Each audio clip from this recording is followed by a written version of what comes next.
I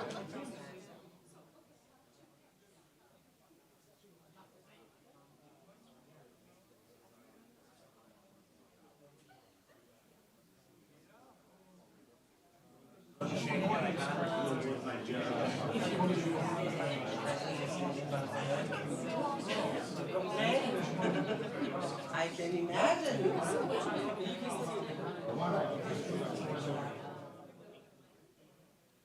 It would be so cool to come back since you're a member, if you're a member from The reason I'm happy to do this is because Sam has most of it.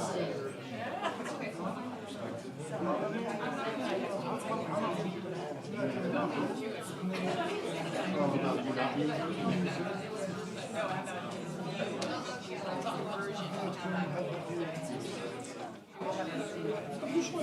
It was a friendly.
Must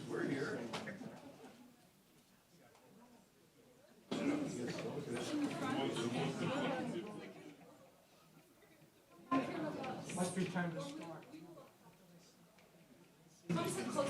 You were home.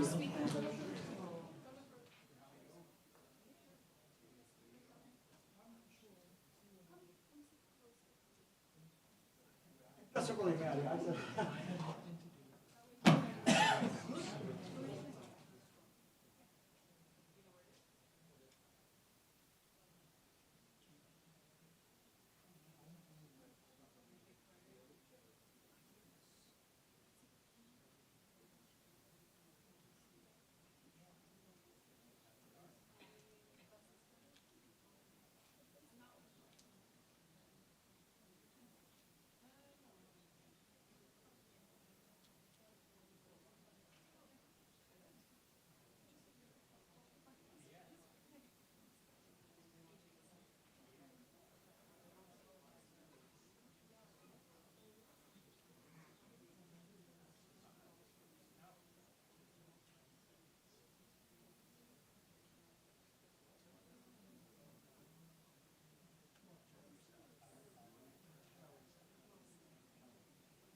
Okay, we're going to get started. Hello and welcome. My name is Julie Schumacher-Cohen, and I serve the university as Assistant Vice President for Community Engagement and Government Affairs.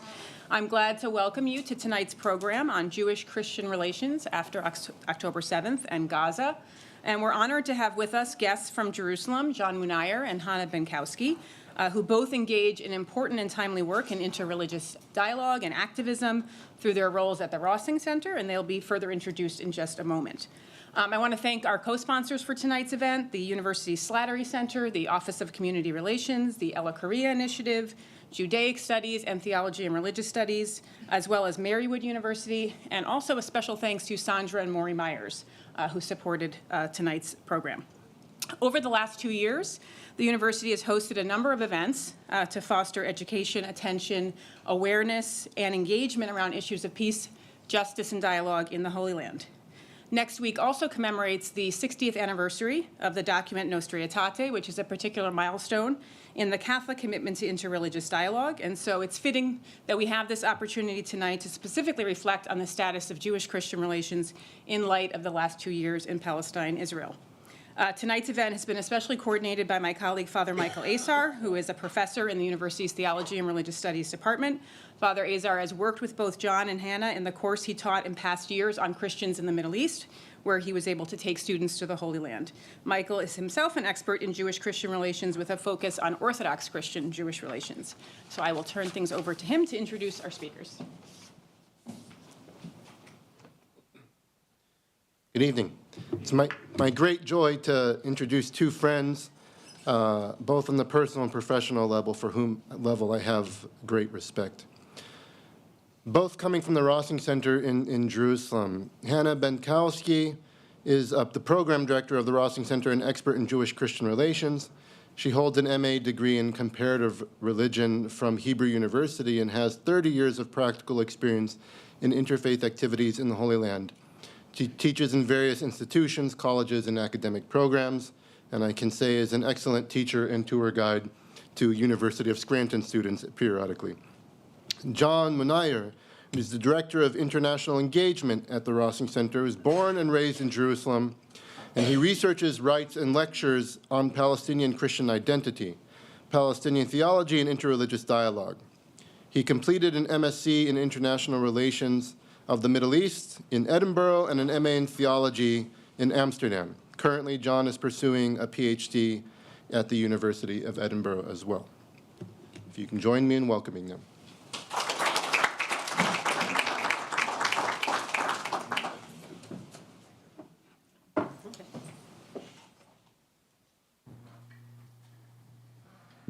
Good evening. Can you hear me well? Yes. So I just want to say a big thank you for everyone who's attended, and obviously the organizer and the many names that were mentioned with the sponsors. It's really a privilege to be here. And I hope this doesn't sound cringe, but I know Scranton from The Office show. So that's sort of I'm really happy to be here because of my great appreciation of that show. Hannah and I will be presenting on Jewish-Christian relations in Israel-Palestine, and also how it might relate to Jewish-Christian relations elsewhere. But we'll first begin by explaining a bit who we are, the type of work we're involved in, and then after that, Hannah will sort of lead us through that process of Jewish-Christian relations, and I'll be joining in as well. And after the presentation, we'll have time for Q&A, so we'll give the time for that as well. So we'll be able to engage with one another and really hopefully have some interesting and productive talks. So the Rossing Center for Education and Dialogue is an organization, an interreligious organization that promotes peace, justice, and equality. If you really need to know who we are, we're a group of Jews, Muslims, and Christians, people from different religious convictions that essentially believe that if justice and peace are taught as seriously as math in our schools and universities, that we will see a completely different reality in Israel and Palestine. And I oftentimes joke that the way we teach math isn't that great back home. So hopefully both our math and our peace-building education will improve. But as you can imagine, the context in which we live in is extremely, extremely difficult. Our communities at the moment are deeply, deeply traumatized. And I would probably say that that's the case also for some of the communities here. You have watched some of the various footages that have popped up on your phone, and so on and so forth. For many Israelis, seeing October 7th and the footage coming out of the kidnapping and the attacks must have traumatized and has traumatized a lot of communities in Israel and Palestine. And also look at the footages of the hostages, right? And for Palestinians, seeing the genocide in Gaza continue and the footages of starving children and so on and so forth has really, really traumatized these populations. So when we're trying to build these types of peace building amongst the communities, trauma is a big, big word that we're trying to navigate through. And as such, hatred has become a completely normalized sort of element within our communities. It's very common that after someone experiences deep, deep trauma, we sort of think that it's normal for us to hate the person who committed that atrocity or the person who has harmed you, right? So the populations we're dealing with are extremely, extremely traumatized, and therefore also, unfortunately, it has translated into hate. We also have a dynamic where we have a strong us versus them mentality, where if I'm a Palestinian, I see everyone who is Palestinian as different than Hannah and perhaps her community, and that my community can do no evil to Hannah, and vice versa, right? We put ourselves in very clear and defining boxes, oftentimes placing ourselves much better than the other, and in the process dehumanizing one another. And therefore, we sometimes also have a zero-sum mentality, right? For me to win, Hannah has to lose, or vice versa, right? If Hannah wins, that actually means that I lose, without thinking of alternative ways for Jews, Muslims, and Christians to live in an equal, just, and peaceful reality in Palestine and Israel. And finally, we're also operating in deeply, deeply racist structures and systems, right? Me and Hannah, although we have the same citizenship, we're not equal under the law, right? Or the services that many Israelis have access to, many Palestinians do not have access. And I'm a Palestinian with Israeli citizenship. And there's, of course, many Palestinians who live under military occupation.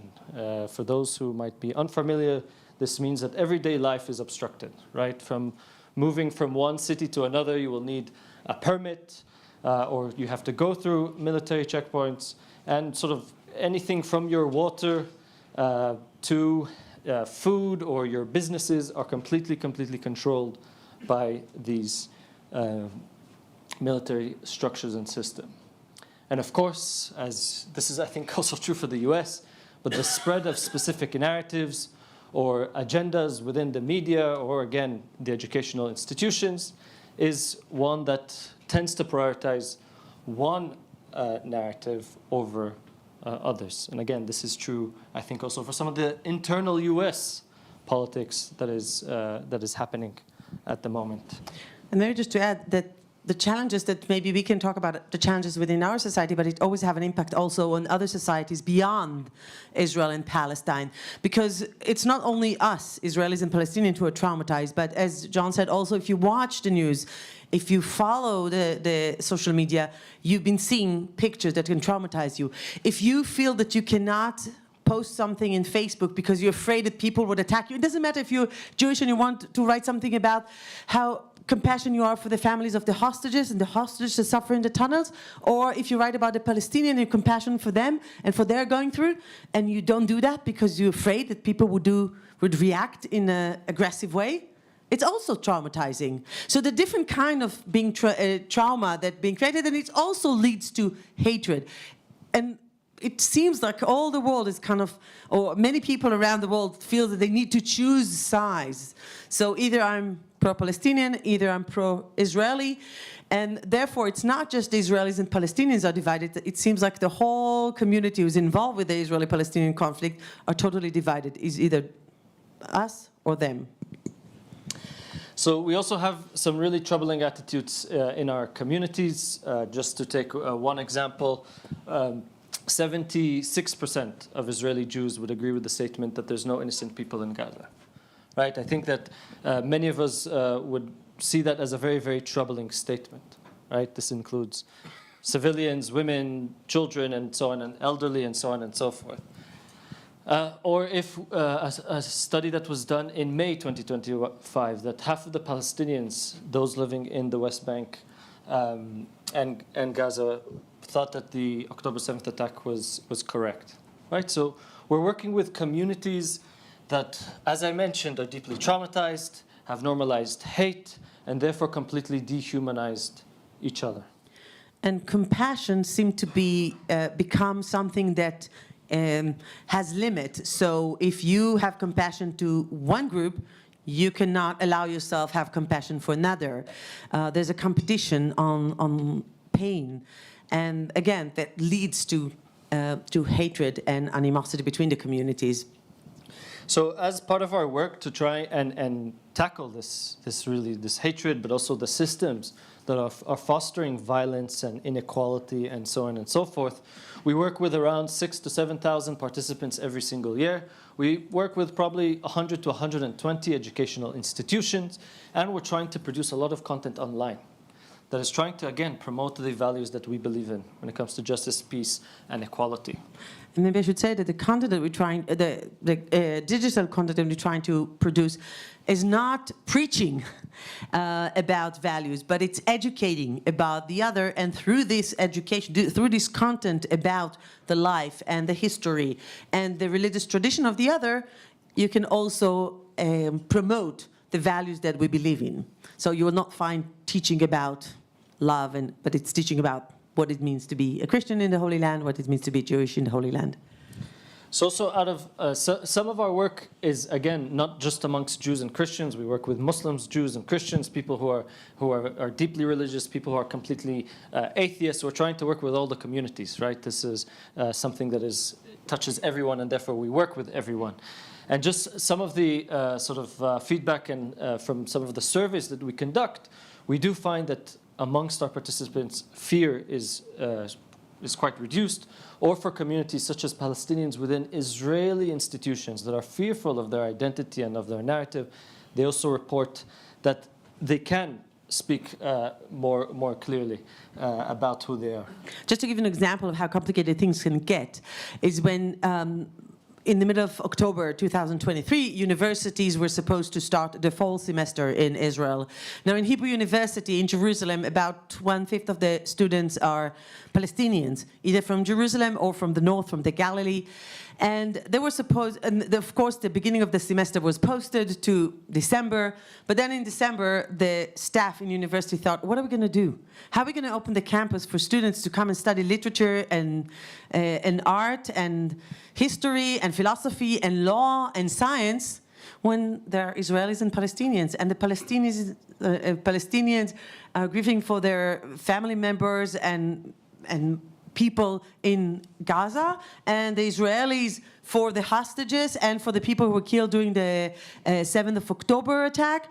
And some of them serve in the army, and some of the students come with weapons to the army. How are they going to sit together in class like you're sitting here and talking about Middle Ages or philosophy? So they asked us to help them to find a way to create an atmosphere that obviously would not solve the problem, but would make it a little bit more easier, and to help them to open up the students to be able to sit together and find a way to communicate on these things while they're studying in university. So this conflict is not just between something distant. It's something that we feel in each and every aspect of our daily life, in hospitals, in university, in the street, in the grocery store.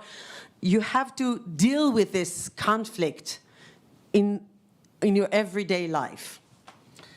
So this is who we are. We're about 18 staff members. Not everyone's in the picture. Again, people from around the country, from the various religious and ethnic backgrounds. And again, these are also people who are experts within the field of education and dialogue, and also staff that are paying a high price. So we have a staff member who lost friends in the October 7th massacre, and we have a Palestinian staff member who lost around 30 of her family members in the genocide in Gaza. So how do we do it? What is the sort of methods behind our work? And you could sort of categorize it in 3 different ways. The first one is we try to transform institutions. Our institutions are part of the problem. They're not fostering, they're not educating, they're not working for a just reality for all groups of people. So we have a 3-year program where we work with school principals, then the teachers, and then after working for 2 years with the principals and the teachers, they then include justice and peace education within the curriculum. And this is for specifically schools who are within the state of Israel, right? So both Israeli and Palestinian schools within the Israeli education system. And we also work with other education institutions, with universities, as I mentioned, colleges that train teachers, so the future teachers would have these sensitivities, and other program, non-academic program, educational programs. So it's quite a wide range of people that we work with. The second thing that we do is we use trauma-informed methodologies. Again, as I mentioned, and we've mentioned quite a bit of times here, we're working with populations that are deeply, deeply traumatized.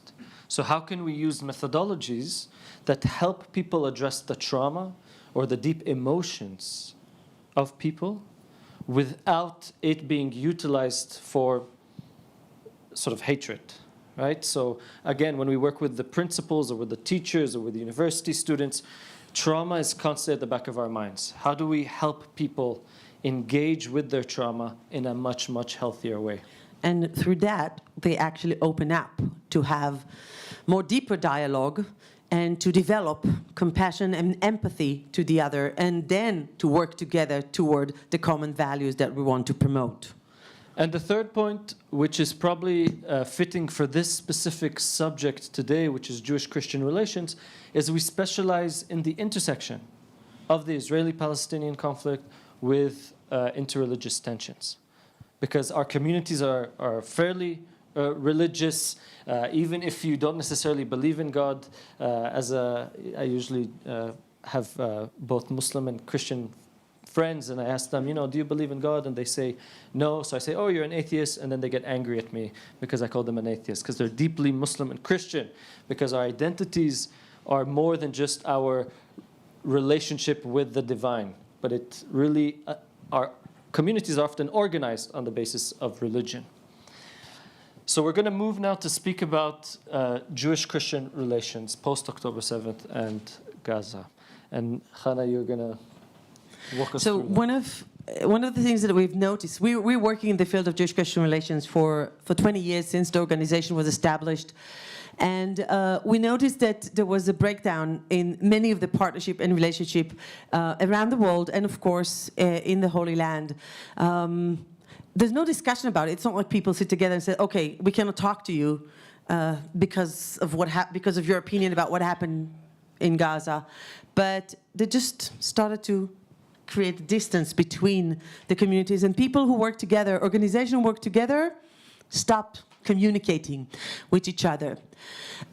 We realized that Jewish-Christian relations, they have very important, very influential in the whole understanding or background of the Israeli-Palestinian conflict. The Israeli-Palestinian conflict didn't start 2 years ago. The Israeli-Palestinian conflict go back to the beginning of the 20th century. And the relationship between Jews and Christians in the past influenced the reality in the Holy Land, and therefore the Israeli-Palestinian conflict. So you cannot talk about the conflict without talking about Jewish-Christian relations, also around the world, also in Europe, in the West, because it has a huge impact on what's happening here.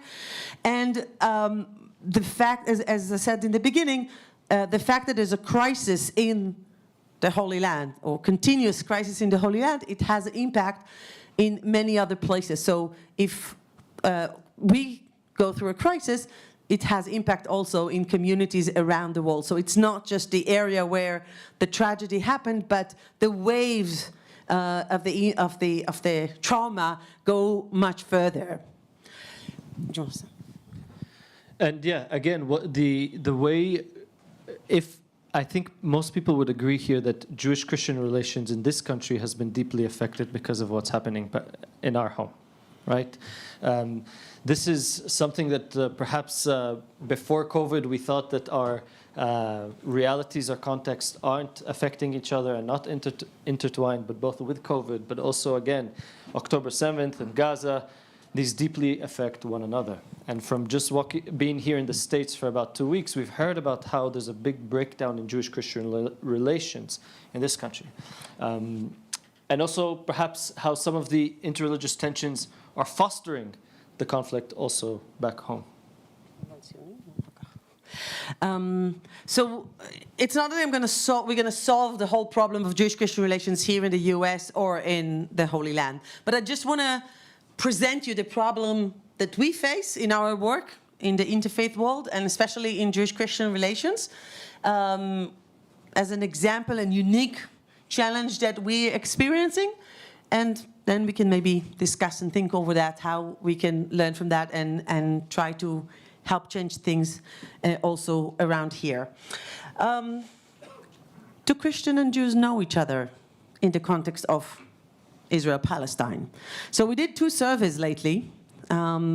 Actually, we planned to do that before the war, and then with the war we kept postponing it because we thought, well, this is not a good timing. People don't think about Jewish and Christian relations, they think about other things. But at the end we did one in December 24 and one in September 25. Actually, the one that we did in September 25, Jewish Israelis' attitude toward Christian and Christianity. It's repeating a survey we did in 2008, so it was good. We could compare the results. And I'm just going to present very few diagram regarding the familiarity between Jews and Christians in the Holy Land. So 1/3 of Israeli Jews have never visited the church. Now we live in the Holy Land, so yes, not every city has churches. I grew up in Kfar Saba, there's nothing there. I grew up in a very homogenic environment, there are just Jews around me. But if you go to travel, if you go to the Sea of Galilee, if you go to Jerusalem, you see churches. But still, 1/3 of Israelis have never been to a church. And Israelis love to travel around the world. I know it's quite different than Americans, but if you don't travel at least once a year, then it means that something is wrong with you, because everyone is traveling all the time.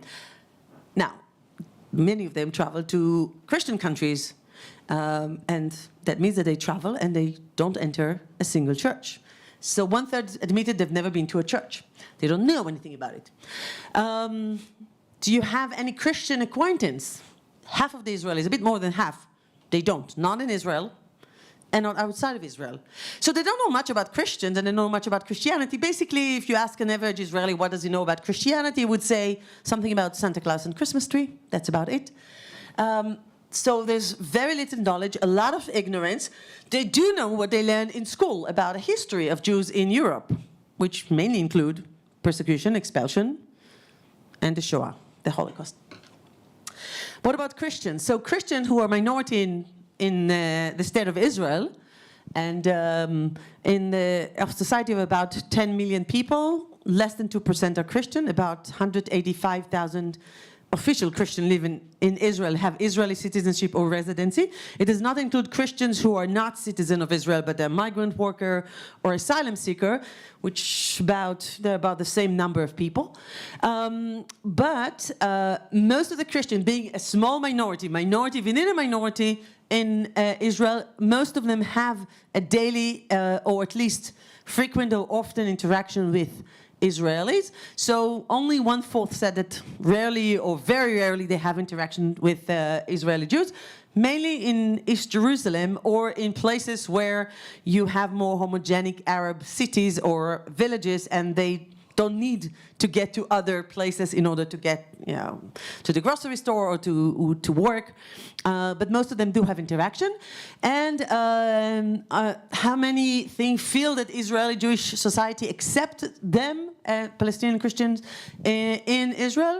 So 1/3 feel accepted, 1/3 not accepted, and 1/3 sometimes yes, sometimes. It depends how you consider neutral, because it's not really neutral. It means that maybe someone they feel accepted, sometimes they don't, or they don't know, or they don't want to know what they feel. But you see that there's not enough interaction between the two communities. Maybe just to give you some numbers and just a few facts.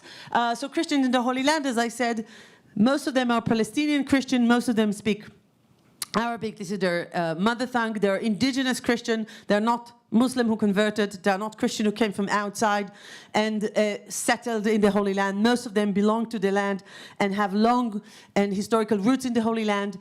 They divided between many denominations. Now, I know to say that in the US, 13 is not a lot. But these are the 13 official communities. There are many other small communities that exist. There are certain communities recognized officially by the state. That means that they have certain rights as a religious community. For example, in terms of ecclesiastical court or visas and things like that. But it's such a small community that's so divided, it's really hard to work together. The clergy is usually more divided, while the people, the parishioners, are much more united, and especially in the last two generations. In the grandparents' generation of John, a Catholic who marry Orthodox would be a horrible thing. Today, no one asks, what is your denomination? You're a Christian, and that's fine. As I said, most of the Christian, 2/3 of them live in Arab towns and villages. That means that the whole city or the whole village is Arab, but totally integrated into the Muslim society. Most of them go to Christian school. Christian school doesn't mean it's a religious school, but it's a school that runs by the church. Most of the students in these schools are Muslim students because they don't have enough students in the church schools, and obviously they want to educate the whole society and not limit it only to the Christians. So a lot of the services that the churches give is not only to the Christian, but also to Muslim, and in some places also Jewish communities. So just to understand that the local indigenous Christians are very much integrated into the Muslim society. Of course, there are differences, cultural and religious differences, but when we talk about the conflict and relation with the Jews, we will see that there's a lot of similarities and connections in that sense.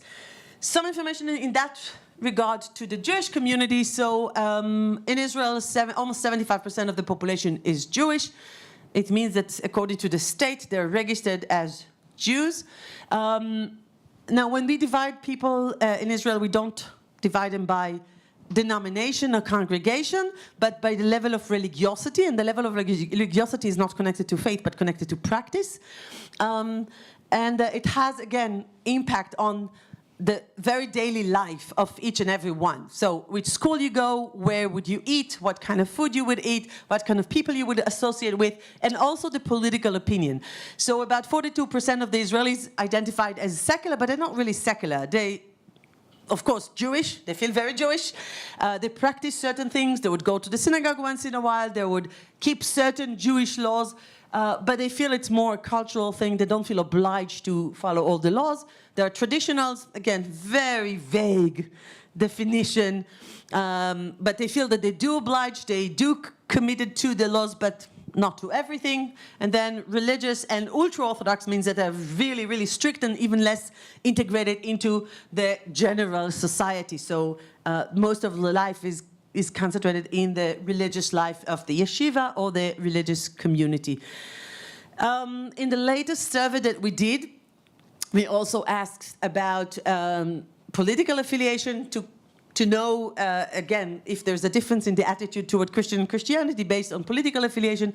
And 66% of Israelis identify as right-wing. Right-wing is a bit different than what you have here. It's not economical right-wing. It's mainly connected to the Israeli-Palestinian conflict. And only 12% as left-wing. And I think these numbers were changed and the society became much more polarized since October 7th and the war. And as I said, there is a connection between attitudes to the war, attitudes to the Palestinian, attitudes to Christians, and religious affiliation. So these things are connected, and when we come to work with Israeli Jews, we always take that into consideration. Now, when we established the center 20 years ago, one of the things we tried to understand is in what way Jewish-Christian relations in the Holy Land are different than Jewish-Christian relations in other places. Because the founder of the organization, Daniel Rossing, the organization is named after him, he realized that there are many Jewish-Christian organizations around the world. They're all celebrating now 60th anniversary of Nostra Aetate. You have lots of conferences around. You're going to hear about it more with the lecture of Father David. But here, in the Holy Land, it's different because around the world, here as well, Jews are the minority. And we know how to be a minority. We've done that for 2,000 years. We still do that very well all around the world. But in Israel, it's different. We're the majority. And it comes with responsibilities. And you have to make a shift in your mentality to understand that you're the majority.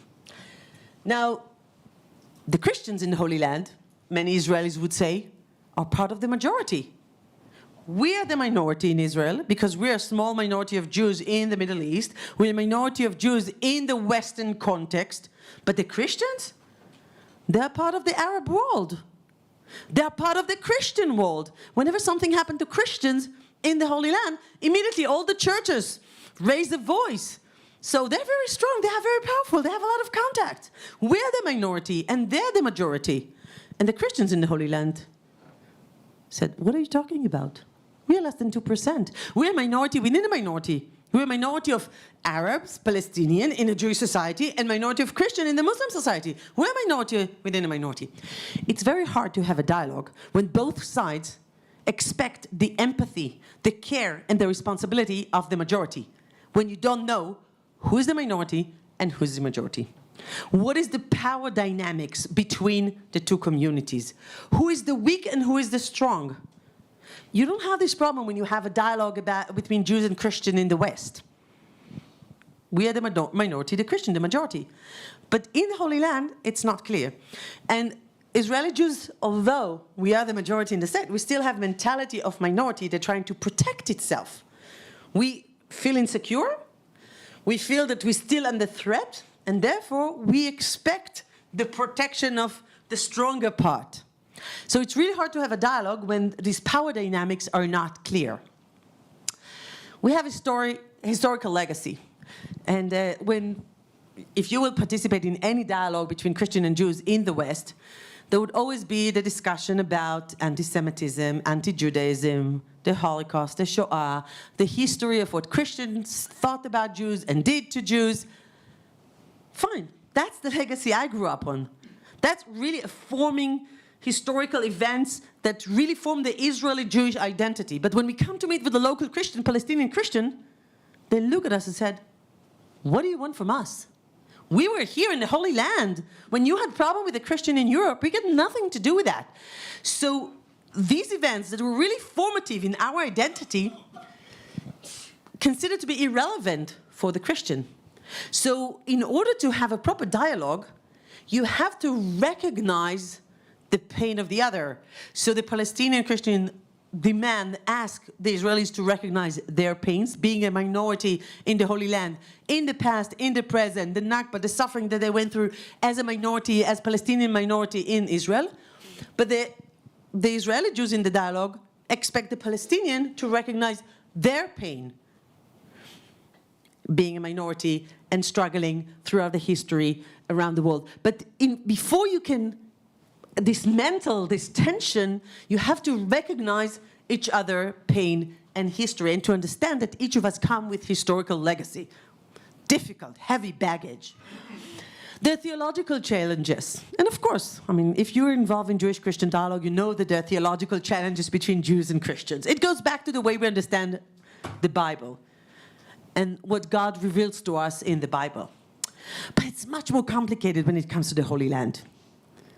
Because for Israeli Jews who have very little interaction with Christians, they don't really know what Christians believe in. And sometimes when I teach Israeli Jews about Christian and Christianity, I have to explain them not what they think Christians believe in, but what actually Christians believe in. But also for the Christians, it's difficult. And they have special theological challenges because they have to read the Bible, the Hebrew Bible. And the Hebrew Bible talks about the people of Israel. And the Hebrew Bible talks about the Promised Land. And their Hebrew Bible, which is also our Tanakh, but their religious text talks about Jesus, who was Jewish. And what is very obvious from the Nosra Etate, which emphasized a lot on the Jewishness of Jesus and the whole research and theology of the 20th century that talks a lot about the Jewishness of Jesus, for a Palestinian Christian, just to say that, it's a challenge. Because a Jew is a soldier in the checkpoint.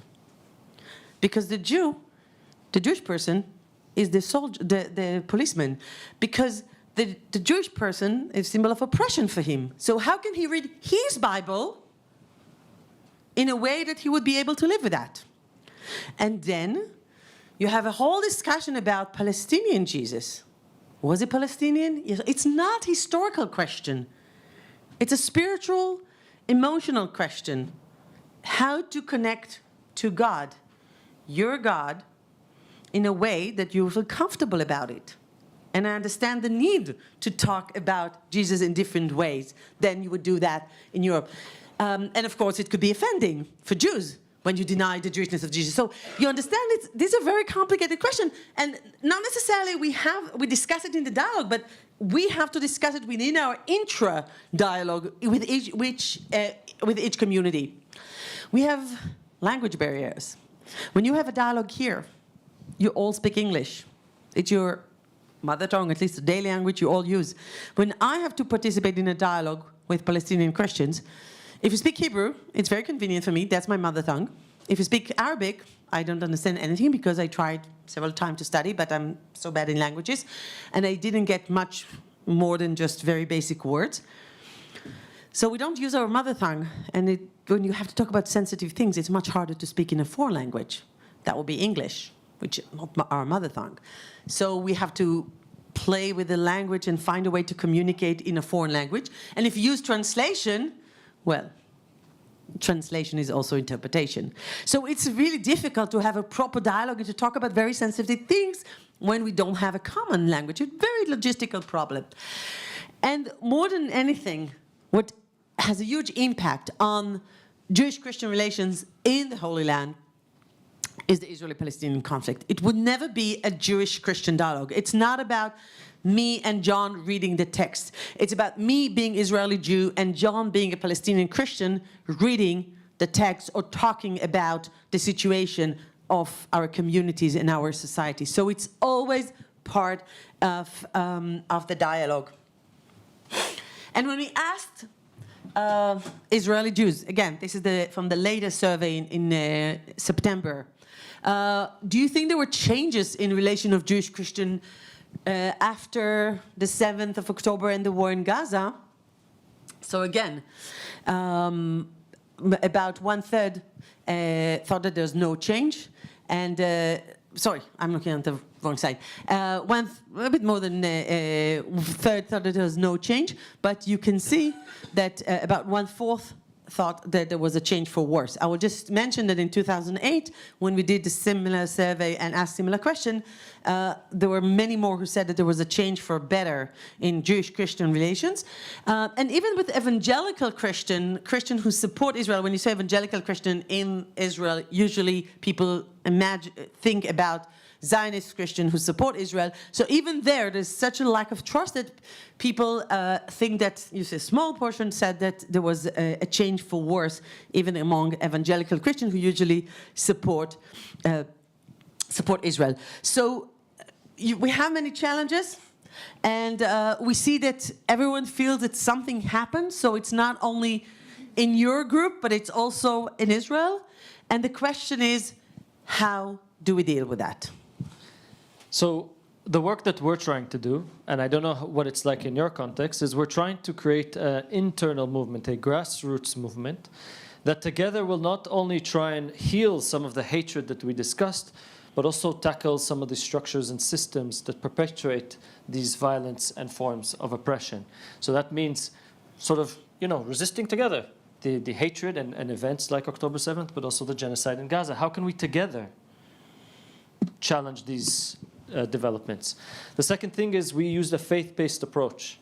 Again, we have to include our spiritual backgrounds and traditions. If you think about some of the very important movements such as the civil rights movement, the spirituality or the religious grounding of that movement allowed it to a certain degree to succeed. And this is something that we're trying to create, but just with many different religious communities together.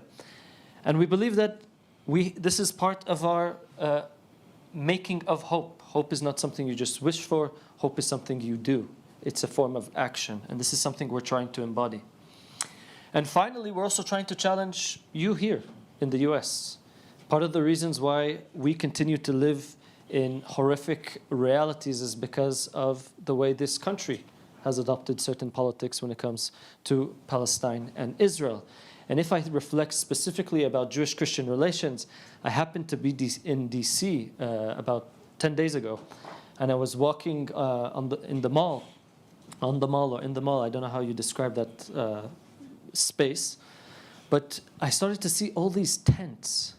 And in these tents, I could see a lot of what looked like sort of a form of evangelical worship, singing, and a lot of sort of Israel and America flags come together, right? This has been one form of Jewish-Christian relations that I think has been really, really harmful for both of our communities, both in furthering Palestinian oppression, but also adopting very anti-Semitic theologies.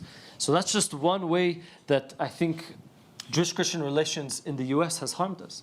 Or on the other hand, in progressive Christian spaces, I've seen many post-Holocaust theologians who have engaged seriously in the Holocaust, which I think is extremely important, but then had sidelined any other form of oppression.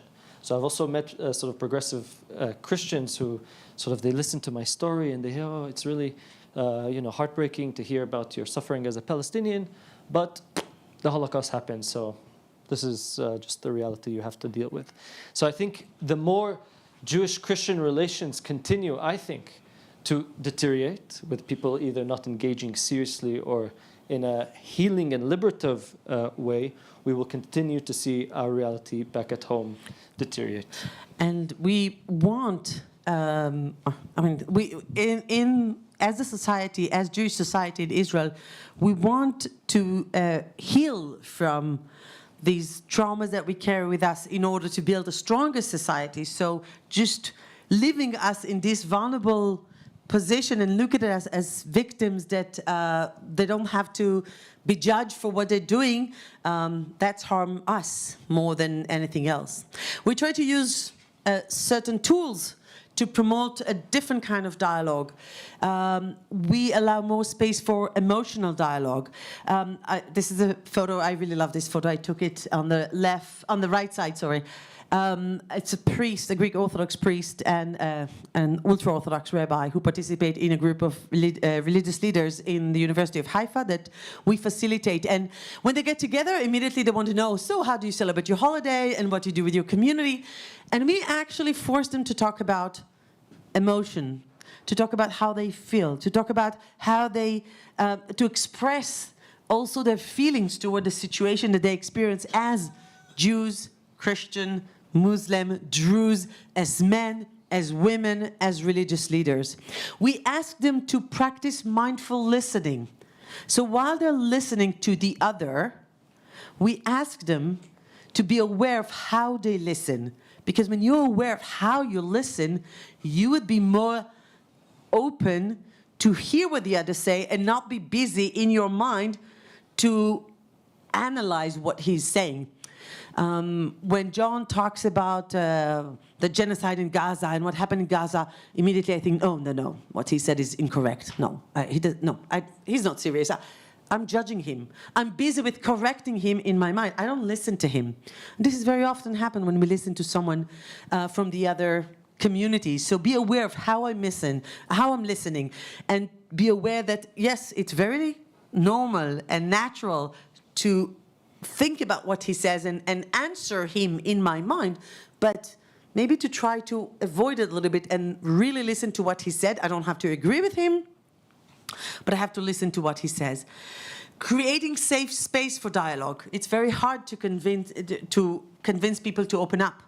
A lot of people feel uncomfortable.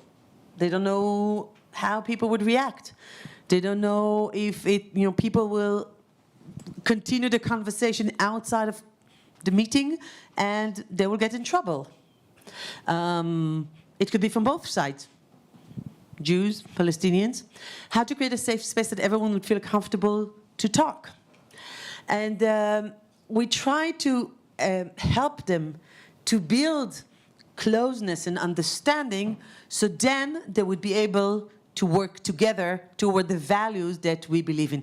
And they all say, yes, of course, we believe in peace and justice and we want to live together, but sometimes you just don't know how to do it. So working with religious people, working with religious texts, again, not necessarily with religious people, it's not the same thing, and using these tools would allow them to open up, to feel more comfortable to talk, to share not just knowledge, but also emotion, to have this feeling of closeness and understanding, and then work together toward the common values that we want to promote.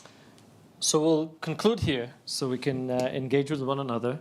But this is really an invitation to participate in movements that are trying to change the reality for a just and peace and equal reality in the Holy Land, in Palestine and Israel. So feel free to join whatever movement or organization or initiative that you know of or feel connected to.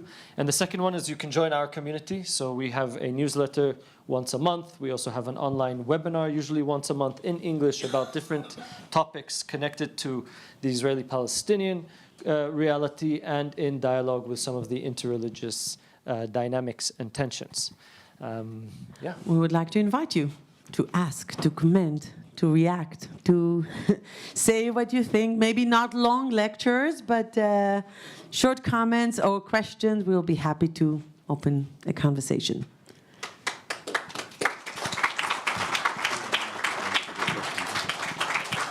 Okay, so we have about 25 minutes for questions. I'm happy. I especially encourage students to ask questions when possible, when comfortable. I've been teaching long enough to know that doesn't always happen. Please keep the questions short. Any speeches, I will have the uncomfortable experience of cutting you off while I take the microphone and take it to someone else, okay? So I saw one hand go up so far, and then 2 and 3. All right. Thank you very much for your work. I appreciate what you're doing. I'm curious because your title is Jewish-Christian relations, though 99% of Gaza, as we know, is Muslim. And I know you said you work with Muslims, but I'm curious as to why that wasn't brought in. One more comment quickly. And then you talk about the genocide and, kind of working, against systemic oppressive systems. I think the occupation of 76 years, the illegal, violent occupation of Palestine, makes a huge power dynamic that really makes it difficult to heal from any trauma that's ongoing. So maybe speak to that. Sorry. Yeah, absolutely. You're 100% right. The amount of Christians in Gaza is very small. It used to be around 1,200 people, and now last I heard there's around 641 or 42 people in Gaza. So we don't work in Gaza, but we obviously Jewish-Christian relations was our focus for today, and it has a huge impact on Gaza and obviously the genocide. So that's why we sort of focused on Jewish-Christian relations in this talk. And maybe to say that we wanted to address the challenges of partnerships and organization and groups that work in the field of Jewish-Christian relations, because the majority here in Europe are Christian and they work with Jews, and I think this was the big crisis. There are also crises in Jewish-Muslim organizations, but I think we wanted to tackle this special challenge that people have. And I think the attention to the Christians, not only in Gaza, but also in the West Bank. Just to mention that when there was attack on Taibe by settlers, by, I would say, Jewish terrorists, on Taibe, it got much more attention than the daily harassment and attacks that Palestinians suffer in the West Bank. So it's not because the proportion, it's connected to the proportion of Palestinian, Muslim, and Christian in the Holy Land, but what's happening outside the Holy Land. And it's also our field of expertise. In a way, you have many organizations who deal in Jewish-Muslim dialogue in the Holy Land, and we are the only one who focus on Jewish-Christian dialogue in the context of the Holy Land. So we also wanted to bring that. And when it comes to some of the Christian communities, they also are constantly engaging with the Jewish authorities, and that's why for this specific talk we've focused about that. And about the occupation, absolutely, 100%. That's one of the major problems. But how do you stop and end it? And I think one approach has been trying to put pressure on the government, but the other one is to try and create a grassroots movement of both Palestinians and Israelis that object to that reality. And that's what we're trying to do. So whilst it's important, other initiatives, our focus is trying to build that grassroots movement that is seeking for a much better reality, but definitely end the occupation. Thank you for explaining what you do. You work in Israel, and you're an institution in Israel. You're an organization.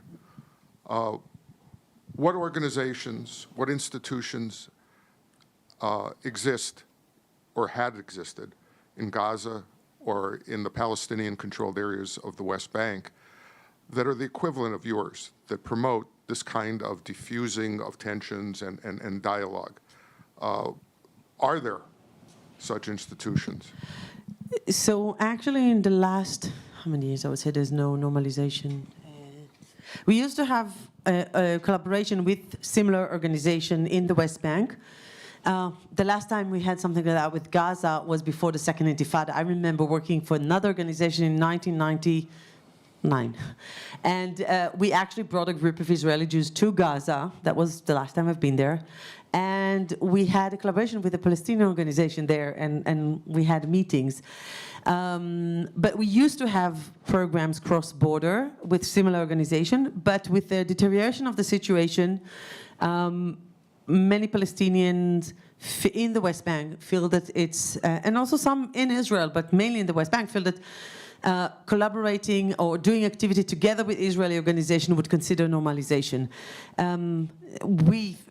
As an Israeli Jew, I would say, I believe that majority of the majority of Palestinians, Muslim and Christian, would love to have dialogue and would love to build peace together with Israelis, even since they realize that we need to live together.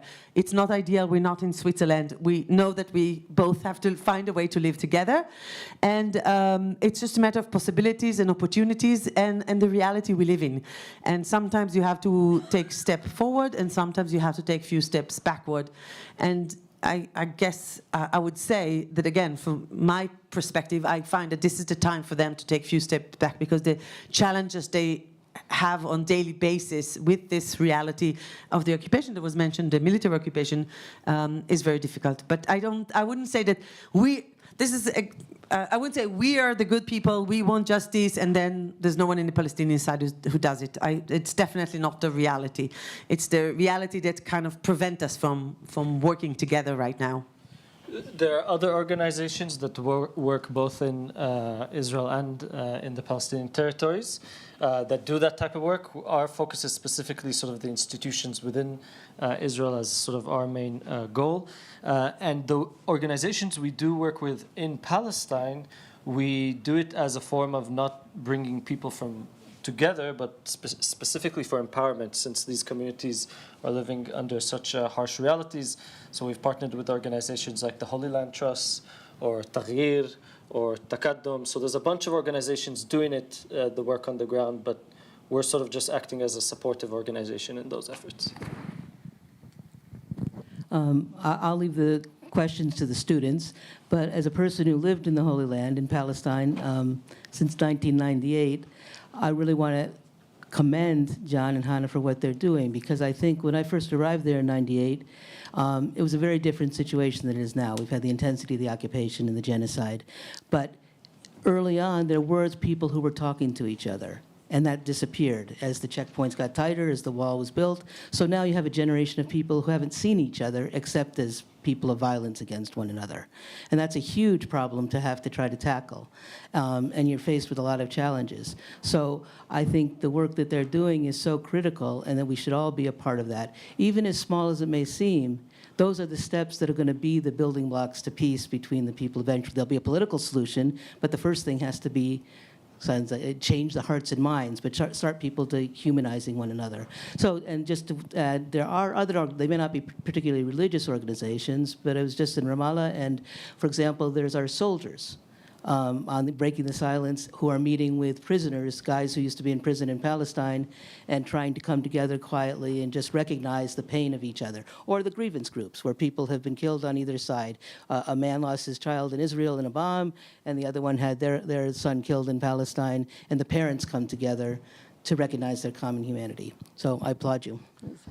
Yeah, it really is a reality where Israelis and Palestinians, at least Palestinians in the territories, have far less contact, as you mentioned. And sort of for the average Israeli, the only Palestinian they will hear about is sort of one who acts in violence, and vice versa. Palestinian, anytime they think of an Israeli, they think of a settler or soldier. And this has, as we see, deepened the divide and fostered more violence.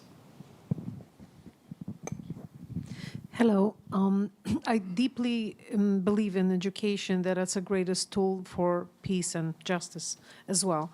But here in the United States, excuse me, we are trying very hard to educate people, because just by saying October 7, and then the question is, but what about October 7? And then what about before October 7 and many October 7s?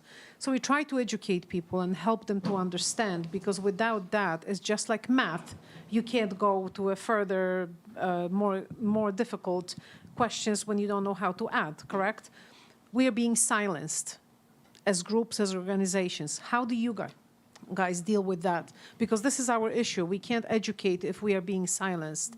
And we are never want to be I'm Jewish.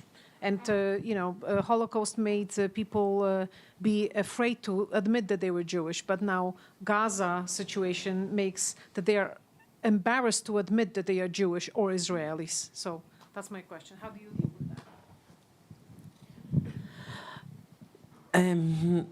I think each one has his own way to deal with that. I sympathize with that, because I think that sometimes we're being silenced, in different ways. By the way, everyone thinks that he's being silenced. In Israel, like, I definitely more in the liberal progressive side of the political map, but also people on the right-wing side of the map would feel that they are silenced. And I'm thinking about my personal example. In my family, we're quite divided. So I have a brother who is a settler, and he's very right-wing.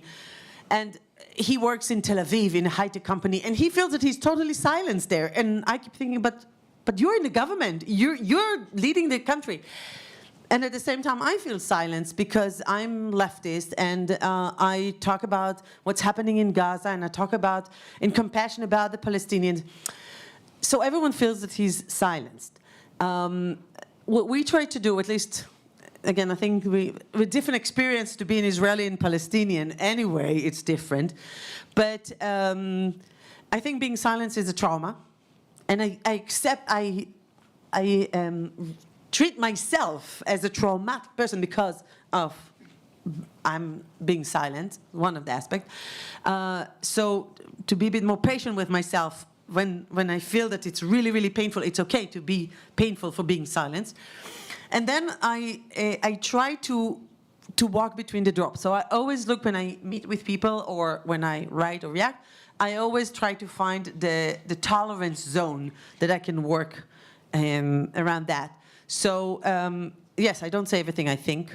And when I meet a group of people and I teach them, I always very careful not to go too far and not to stay in the comfort zone where they feel nice and comfortable and yeah, we're all nice, we're all good, and they are the bad. No, so to challenge them, but not too much. Of course, it's not saying everything I think, but at least I think that the impact would be more meaningful. So it's kind of a compromise. I accept the fact that I have to silence myself in order to make an impact. And to find this area, the tolerance zone, that you still have an impact, is the challenge. Yeah, I think silencing is a huge issue, especially for us as an organization under the government that we're currently working under.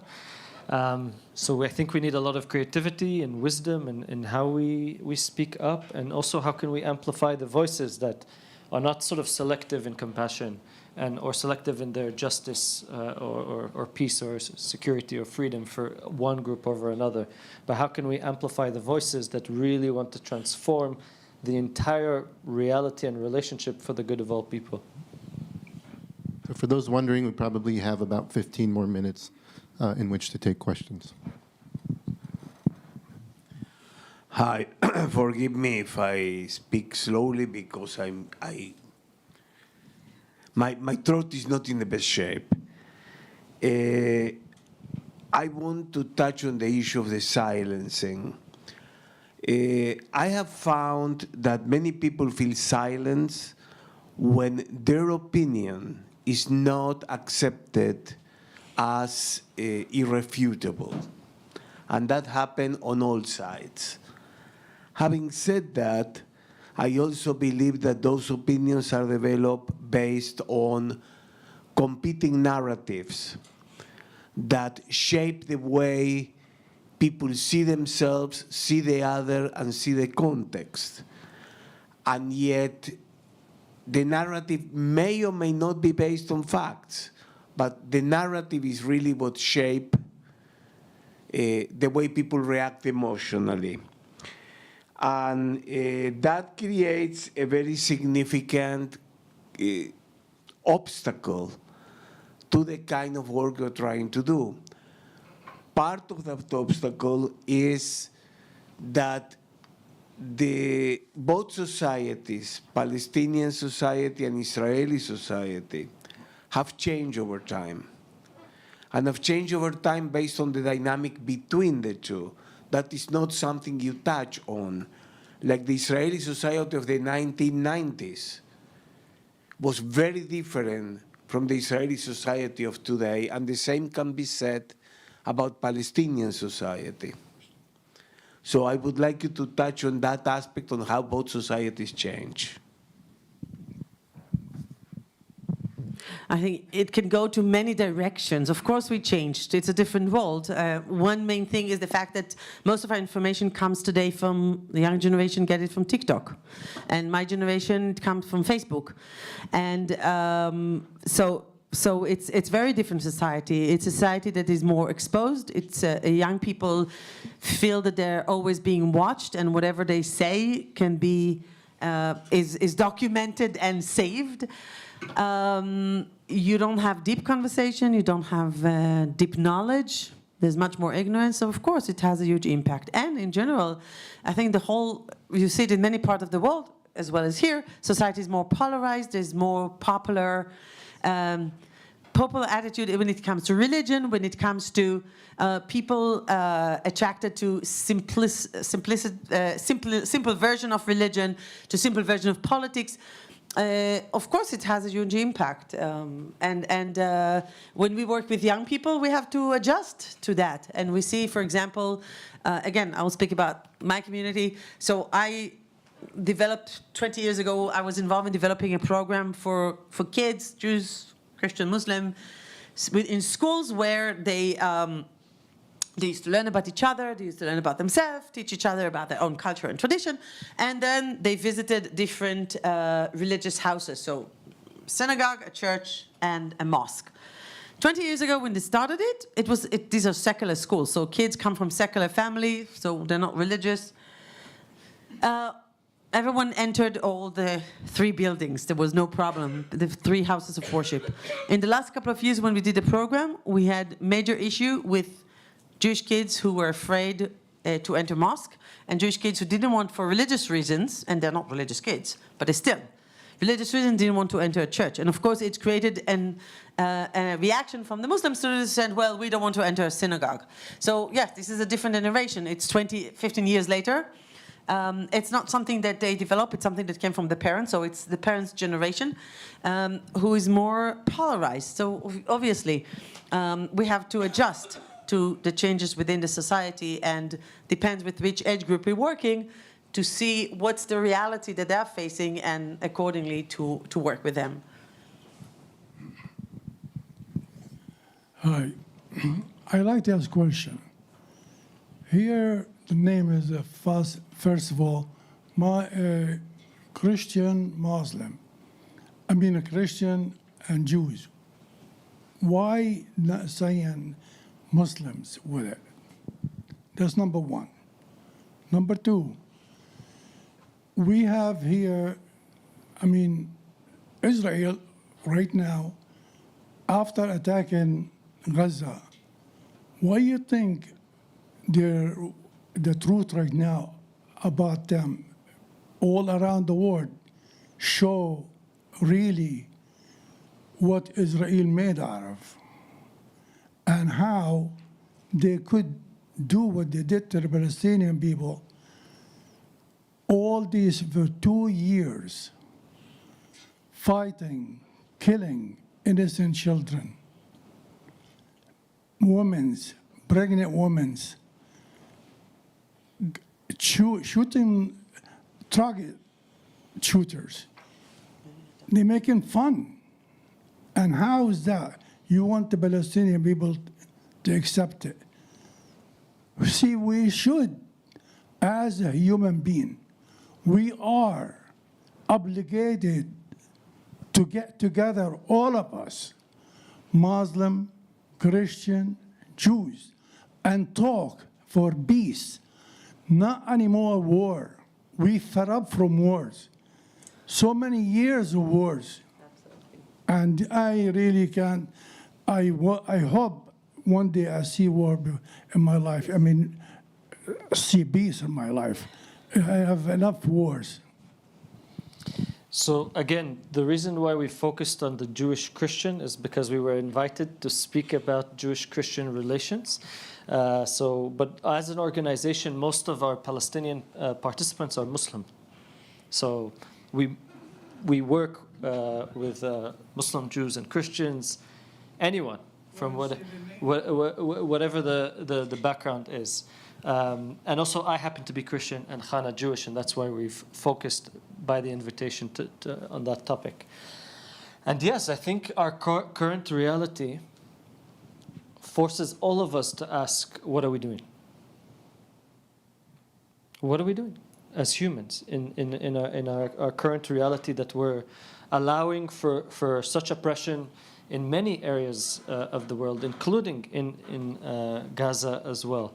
And I think this is a wake-up call for all of us to really question how we're living our lives, how we're damaging the earth that we're living in.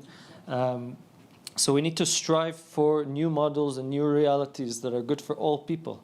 Because if not, we will just continue to create destruction and hurt for all of us. And if we don't also learn how to speak to people's trauma in a way that doesn't lead to hate, but one that leads to healing and empowerment, I think it will really help us shift our current disaster. I engage in quite a bit of dialogue, and thank you for what you have done here. But one new idea just occurred to me: lamentation, a big theme in the Bible.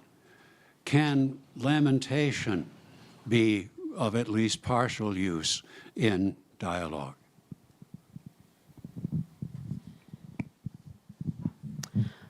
I think it's the next stage. We're not there yet. We're still in the level of compassion, recognition, and then I think the lamentation would be able to come. But I think it's something that we have to keep in a drawer for a later stage. Thank you very much for suggesting that. Hello.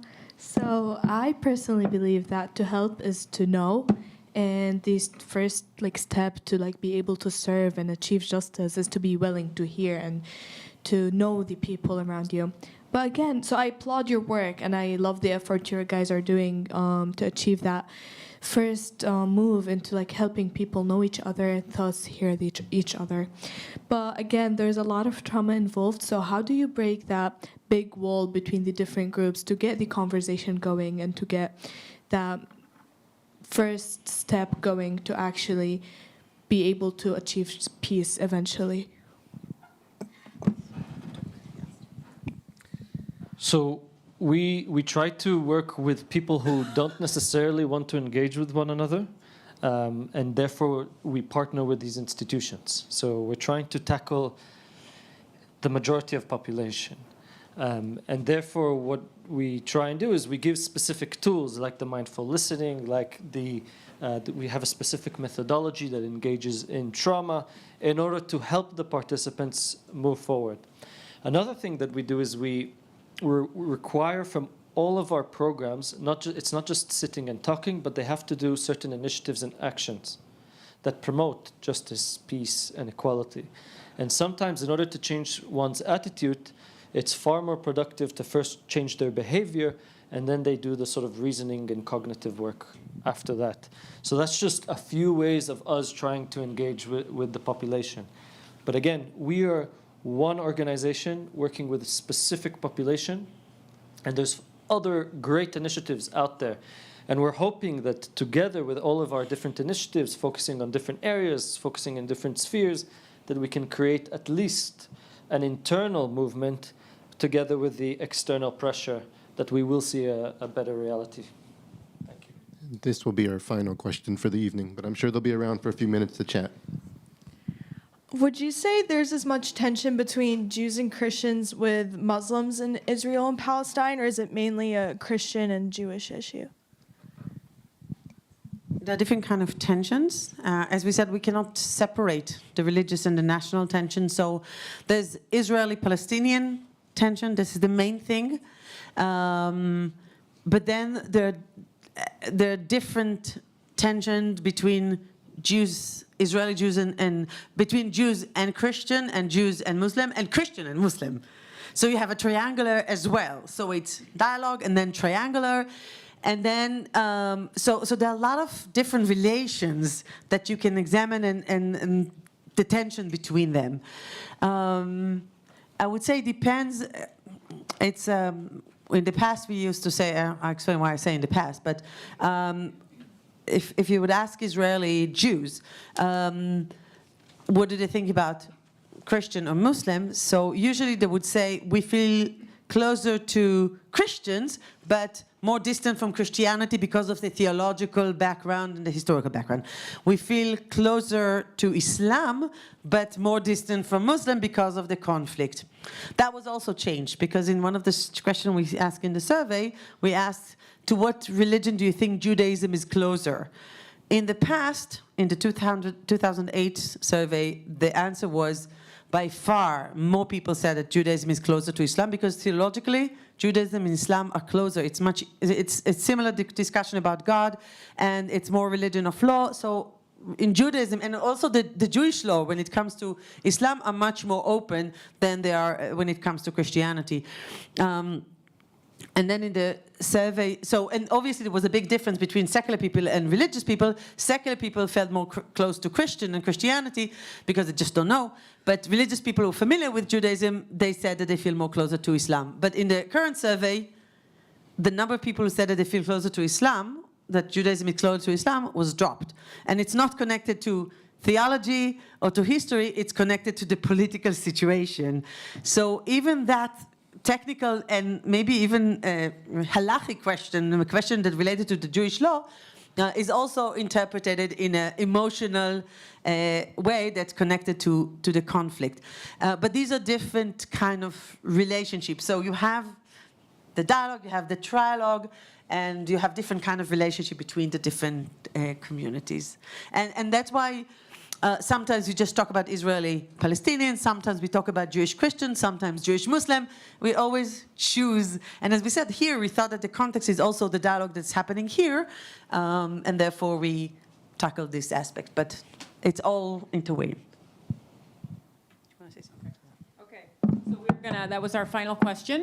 We want to thank our speakers, and I just want to give two plugs for two other. First of all, that some of us on campus, John has just co-edited a book called The Cross and the Olive Tree, Cultivating Palestinian Theology in Mid-Gaza. You can talk to him a little bit or order his book from wherever you order books. So we just wanted to also plug that. And then on November 12th, we're having another guest. He was supposed to be coming to us from Jerusalem, but he's going to be Zooming in, but we will be gathering in person.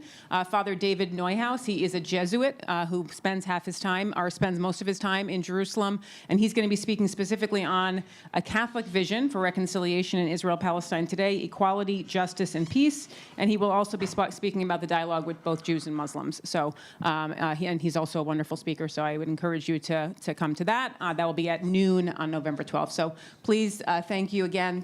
Please join me in concluding our event and thanking our speakers. Thank you. And if someone wants to have the brochure to get more information, the contact details, you're welcome to take a copy.